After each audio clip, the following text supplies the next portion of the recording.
कि कुछ उस वक्त के लोगों ने अगर कंट्रोल किया हो और गलत कुरान आप तक पहुंचाई हो, आपके कौम तक पहुंचाई हो, तो इसकी क्या श्योरिटी है कि आप उससे बच पाए हो, या फिर ये एक जैसे एक प्रिंट, एक कोई कुरान जो है नकली कुरान छाप दे। कुरान को नाजिल हुए 1400 साल से ज्यादा हो रहे हैं। अब अगर किसी ने छुपाया होगा तो कहीं और सबूत होगा ना उसको छुपाने का। वो सबूत लाइए, हम मानते हैं, हम उसको देखेंगे कि वो सबूत कैसा है। आप एक तरफ दावा करते हैं कि कुरान के अंदर फैब्रिकेशन हुआ है, और जब हम ये कहते हैं दलील लाइए, तो आप ये कहते हैं कि नहीं पॉसिबिलिटी है। पॉसिबिलिटी तो दलील नहीं होती ना।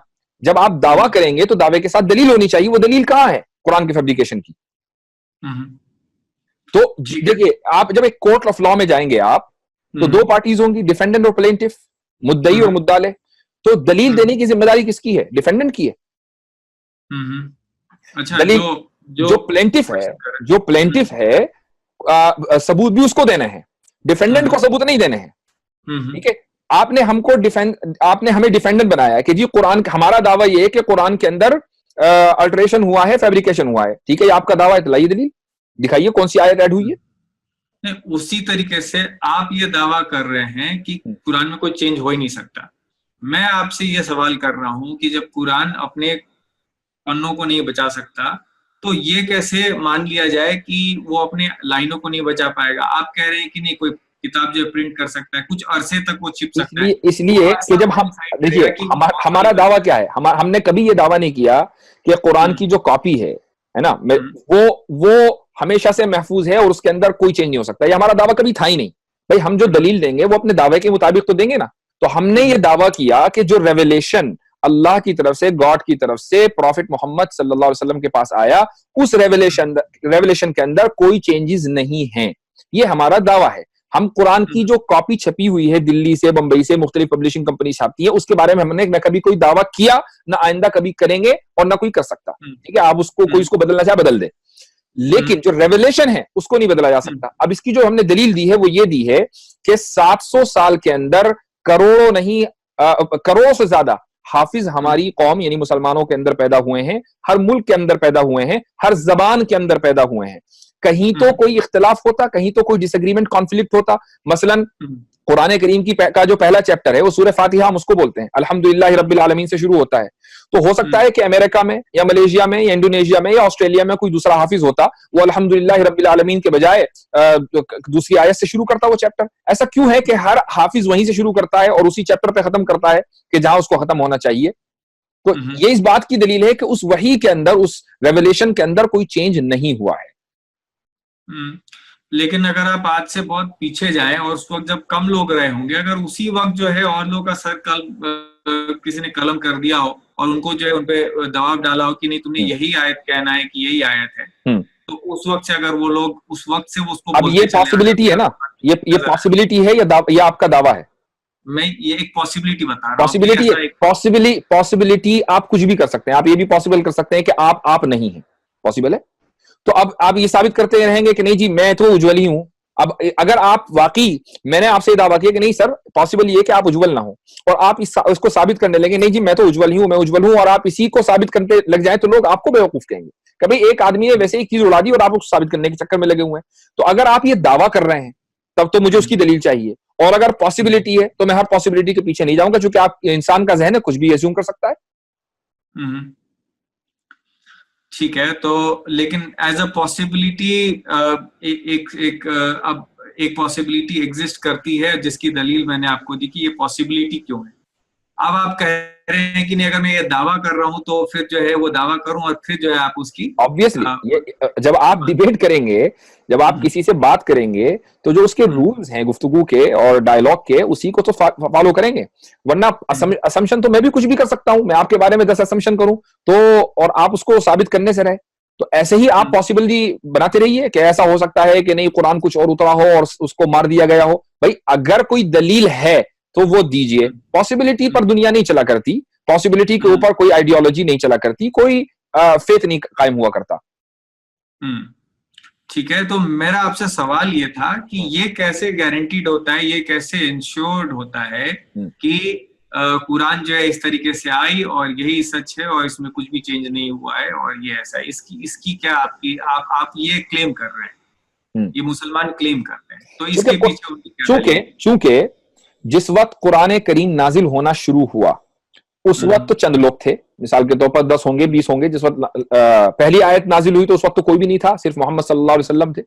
उसके बाद आहिस्ता आहिस्ता सर्कल बढ़ता रहा और उसके बाद जो यानी 23 साल के बाद जब मोहम्मद सल्लल्लाहु अलैहि वसल्लम ने हज किया है तो सिर्फ हज करने वाले लोग, सारे मुसलमान नहीं, सिर्फ हज करने वाले लोग 1,20,000 से ज्यादा थे। ठीक है, तो इसका मतलब ये कि 1,20,000 लोग जो हैं वो एक जगह मौजूद थे। उसके अलावा एक बड़ी तादाद ऐसी थी जो मोहम्मद सल्लल्लाहु अलैहि वसल्लम के जमाने में मुसलमान हो चुकी थी लेकिन हज करने की नहीं आई और मोहम्मद सल्लल्लाहु अलैहि वसल्लम से मुलाकात नहीं हुई। इन सब लोगों को कुरान पता था। ठीक है, अब अच्छा दूसरी बात यह कि कुरान करीम आखिर वक्त तक नाजिल होता रहा, ऐसा नहीं कि सारा कुरान पहली रात में नाजिल हो गया, नहीं, बल्कि 23 साल में नाजिल हुआ है। तो अब अगर कहीं अल्टरेशन होता तो जिस तरीके से पहले दिन अल्टरेशन पॉसिबल था ऐसे ही लास्ट डे भी पॉसिबल था। समझ रहे ना बात? अब मान लीजिए लास्ट डे जिस वक्त मुसलमानों की तादाद 2 लाख है उस वक्त कोई अल्टरेशन हुआ तो क्या यह पॉसिबल है कि 2 लाख के 2 लाख एक चीज को जो उनके सामने हो रही है और जो गलत हो रही है उसको हजम कर जाएं और आगे वाली जनरेशन को भी वही झूठ बात बताएं और वो फेक न्यूज चलते चलते करोड़ों और मिलियंस और बिलियंस लोगों तक पहुंच जाए? ऐसा कैसे पॉसिबल है? ये तो लॉजिकली नहीं है। तो आप जो है आप इसको, वही मैं कह रहा हूं कि ये नंबर्स गेम है, नंबर के बेसिस पे आप कह रहे हैं कि चूंकि 1 लाख हो गए तो इसीलिए ये पॉसिबल नहीं, ये आपकी दलील है। इसलिए देखिए, कोई भी चीज जब खबर, कोई न्यूज हम तक पहुंचती है, मिसाल के तौर पर एक, और ये भी एक बाय द वे बिल्कुल मैं कॉमन सेंस की बात कर रहा हूं, एक आदमी आपसे आकर ये कहता है कि भाई फला जो दोस्त है मैंने उसको वहां देखा और आपको ये मालूम है कि वो उस वक्त वहां नहीं होना चाहिए, तो आप यकीन नहीं करेंगे, आप कहेंगे नहीं नहीं नहीं ऐसा नहीं हो सकता, तुम्हें मुगालता हुआ होगा, तुमने किसी और को देखा होगा। एक दूसरा आदमी आकर आपसे कहता है कि नहीं मैंने उसको वहां देखा है, अब आपके जहन में शक पैदा हो गया। तीसरा और चौथा और 10 आदमी आपसे आकर कहें तो आपको यकीन हो जाएगा कि हाँ यकीनन वो वहीं था। तो ये नंबर गेम है कि नहीं है? क्यों आपको यकीन हुआ? आपको तो यकीन नहीं होना चाहिए। इसका मतलब यह हुआ कि ये कॉमन सेंस है कि जब ज्यादा लोग एक जैसी बात करेंगे तो उस बात के सच होने का यकीन होता है। हाँ, अगर मान लीजिए 10 लोग एक बात करते हैं कि आपके दोस्त को मैंने वहां देखा, लेकिन एक 11वां आदमी आपसे आकर कहता है कि नहीं मैंने तो नहीं देखा, मैं भी वहीं था लेकिन मैंने तो नहीं देखा। अब आपके दिल में जो पुराना फेथ है ना वो रीइंस्टेट होना शुरू हो जाएगा कि हाँ नहीं 10 लोगों को मुखालदा हो सकता है। हमारे यहां तो वो भी नहीं है। अगर 1 लाख लोगों ने कुरान करीम की एक आयत को सुना तो एक आदमी तो डिफर करता, एक ने भी डिफर नहीं किया। इसका मतलब यह कि 1 लाख के 1 लाख इस बात पर एग्री करते हैं कि ये कुरान करीम की जैसी आयत हमने देखी है सुनी है वैसी ही है, तो अब हमें यकीन क्यों ना पैदा हो? अब जो आप ये मिसाल दे रहे थे 10 लोग एक बात कह रहे हैं और एक बंदा जो है आके दूसरी बात कह रहा है, वो 10 लोग अगर उस एक बंदे को पकड़ के उसको कत्ल कर दें और वो बात मुझ तक ना पहुंचा पाए तो जो सिर्फ 10 लोग हैं तो मैं उनकी बात को फिर समझूंगा कि हाँ यही सही है, जबकि अगर वो उन्होंने उनका कत्ल नहीं किया होता तो फिर मुझ तक जो है अलग बात पहुंचती। हाँ बात ठीक है, लेकिन आपको अगर ये मालूम हो जाता कि उन 10 लोगों ने मिलकर 11वें आदमी का कत्ल कर दिया तो आपके जहन में डाउट हो सकता था कि यार उस 11वें आदमी को कोई सही बात मालूम थी इसलिए 10 के 10 लोगों ने उसको कत्ल कर दिया।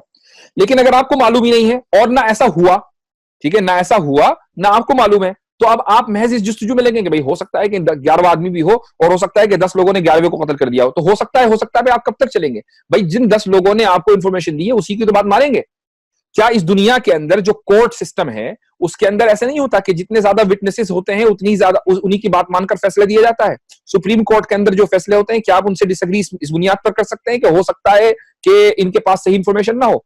तो जो चीज आपको इल्म देने वाली, यकीन देने वाली है, आप उसको मानते हैं कि नहीं मानते?